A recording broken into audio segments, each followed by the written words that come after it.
Neat పరీక్షలు రాసిన మరో విద్యార్థిని తెలంగాణలో ఆత్మహత్యాయత్నం చేసింది.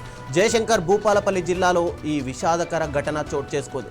నీట్ పరీక్షా ఫలితాలపై తీవ్ర మనస్తాపానికి గురైన పలిమెల మండలం పంకెన గ్రామానికి చెందిన 20 ఏళ్ల పాగే వైష్ణవి పురుగుల మందు తాగింది. అదృష్టవశాత్తు కుటుంబ సభ్యులు సకాలంలో గుర్తించడంతో ప్రమాదం తప్పింది. ఇక ఆసుపత్రిలో చికిత్స పొందుతున్న ఆమె ఆరోగ్యం నిలకడగా ఉందని తల్లిదండ్రులు చెప్పారు. ఇక నీట్ పరీక్షలో ఆశించిన మార్కులు రాకపోవడం, ర్యాంకు సాధించలేదనే మనస్తాపానికి గురి కావడంతోనే ఈ ఘాతుకానికి పాల్పడిందని తెలిపారు. ఇక కేసు నమోదు చేసుకున్న పోలీసులు ప్రస్తుతం దర్యాప్తు చేస్తున్నారు.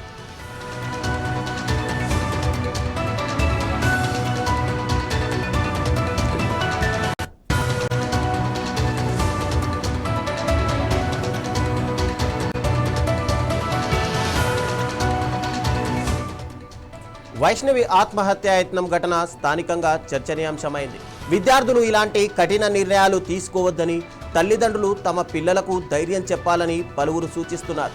పరీక్షల్లో మార్కులు, ర్యాంకులు జీవితానికి ముగింపు కాదని, భవిష్యత్తులో అనేక అవకాశాలు ఉంటాయని గుర్తు చేయాలంటున్నారు. విద్యార్థులకు ఆత్మస్థైర్యం కల్పించేందుకు ప్రభుత్వం ప్రత్యేక కార్యక్రమాలు చేపట్టాలని విద్యావేత్తలు కోరుతున్నారు.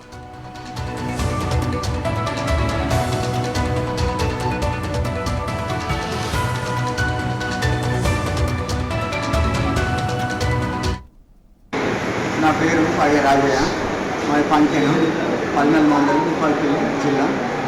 అంటే మా అమ్మాయి ఇవాళ కొద్దిగా నీట్ ఎగ్జామ్లో సరైన మార్కులు రాలేదని, నీట్ ర్యాంకు రాలేదని కొద్దిగా మంది దాటిపోతున్నారు. పైజన్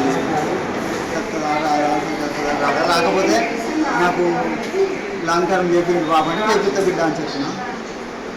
ఇక నాకు ఏం తెలియదు, సీట్ వచ్చిందన్నామంటే ఇంకా కన్ఫామ్ కాలేదు బాపన్న అంటే నాకే ఇంతేంది కాకపోతే ఏంది అవుతుంది, నువ్వు కష్టపడతాను కానీ ఈసారి కాకుండా ఇంకోసారి అయితే నేను చదివిపిస్తా బిడ్డ అని చెప్పిన. నేను కామ్గా ఊరుకున్నా, ఆమె కూడా ఊరుకున్నాను. నాకు తెలియకుండానే ఇవాళ 7 గంటల టైం, 7-8 గంటల టైంలో మాకు తెలియదు మందు తీసుకొని పోయి బాత్రూంలో పెట్టుకొని తాగింది. ఆడిని కొట్టుకొని